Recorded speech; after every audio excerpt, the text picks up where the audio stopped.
Assalamualaikum warahmatullahi wabarakatuh. Halo semuanya, perkenalkan saya Desi Anggraini, mahasiswa PGSD Universitas Terbuka. Pada kesempatan kali ini, saya akan memaparkan kegiatan praktikum mandiri mata kuliah materi dan pembelajaran IPA di SD dengan judul Simbiosis dalam Kehidupan Makhluk Hidup. Kegiatan ini saya lakukan secara mandiri di lingkungan sekitar saya sebagai bagian dari pengembangan kompetensi ilmiah dan pedagogis calon guru SD. Pembelajaran ilmu pengetahuan alam di sekolah dasar memiliki tujuan utama untuk menumbuhkan rasa ingin tahu, kemampuan berpikir ilmiah, dan kesadaran terhadap keteraturan alam. Salah satu konsep penting yang relevan dengan kehidupan sehari-hari adalah simbiosis, yaitu hubungan antara dua makhluk hidup yang saling berinteraksi dan bergantung satu sama lain. Melalui kegiatan praktikum ini, saya ingin mempelajari dan mengamati secara langsung berbagai jenis simbiosis yang terjadi di lingkungan sekitar sekolah, serta mengaitkannya dengan penerapan pembelajaran kontekstual di SD. Adapun tujuan dari praktikum ini adalah: pertama, mengidentifikasi bentuk-bentuk simbiosis yang ada di lingkungan sekolah dasar. Kedua, menganalisis jenis hubungan yang terjadi antar makhluk hidup. Dan yang ketiga, mengembangkan kemampuan ilmiah seperti mengamati, mencatat, dan menafsirkan hasil pengamatan secara objektif. Landasan teoritis. Secara ilmiah, simbiosis adalah bentuk interaksi biologis antara dua makhluk hidup dari spesies yang berbeda yang hidup berdampingan. Terdapat 3 jenis simbiosis utama. 1. Mutualisme, yaitu hubungan yang saling menguntungkan kedua pihak. 2. Komensalisme, hubungan yang menguntungkan satu pihak tanpa merugikan pihak lainnya. Dan 3.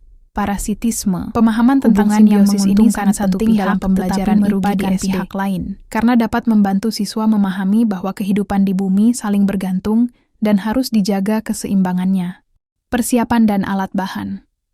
Sebelum melakukan observasi, saya menyiapkan beberapa alat dan bahan sederhana, seperti buku catatan lapangan, alat tulis, kamera atau ponsel untuk dokumentasi, serta buku referensi IPA SD sebagai panduan identifikasi makhluk hidup.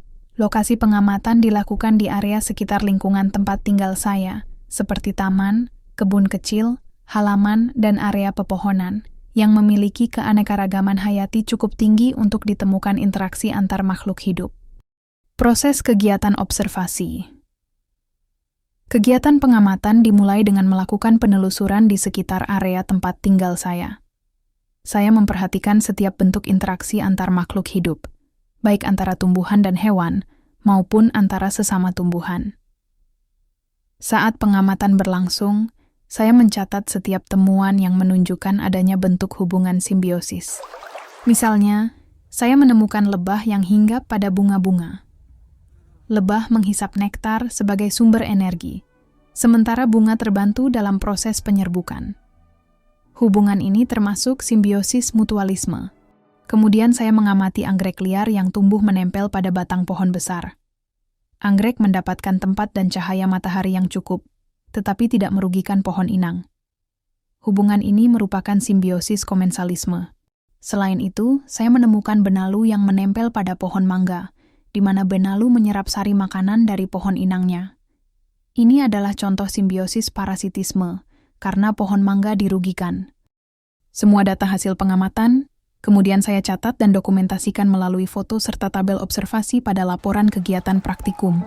Dari hasil pengamatan yang dilakukan, diperoleh data bahwa di lingkungan sekitar tempat tinggal saya terdapat beberapa bentuk simbiosis yang nyata. Pertama, mutualisme terjadi pada hubungan lebah dan bunga, serta burung jalak dengan kerbau milik warga sekitar. Kedua, komensalisme ditemukan pada lumut atau anggrek yang menempel di batang pohon besar. Dan ketiga, parasitisme teridentifikasi pada benalu yang tumbuh di pohon mangga. Hasil ini menunjukkan bahwa lingkungan sekolah dasar dapat menjadi sumber belajar yang kaya untuk mengenalkan konsep ekologi kepada siswa. Dengan pendekatan kontekstual seperti ini, peserta didik nantinya akan lebih mudah memahami bahwa setiap makhluk hidup memiliki peran dan hubungan yang saling berkaitan dalam menjaga keseimbangan alam. Refleksi dan implikasi pembelajaran. Sebagai mahasiswa calon guru SD, saya memperoleh banyak pelajaran dari kegiatan praktikum ini. Saya belajar bagaimana melakukan pengamatan ilmiah secara sistematis, mencatat hasil temuan dengan teliti, serta menafsirkan hubungan antar makhluk hidup dengan dasar teori yang kuat. Kegiatan ini juga memberikan inspirasi bagaimana nantinya saya dapat mengadaptasi pengalaman lapangan ini menjadi kegiatan pembelajaran IPA yang menyenangkan dan bermakna bagi siswa SD, seperti dengan mengajak mereka melakukan mini observasi lingkungan sekolah untuk menemukan contoh simbiosis secara langsung.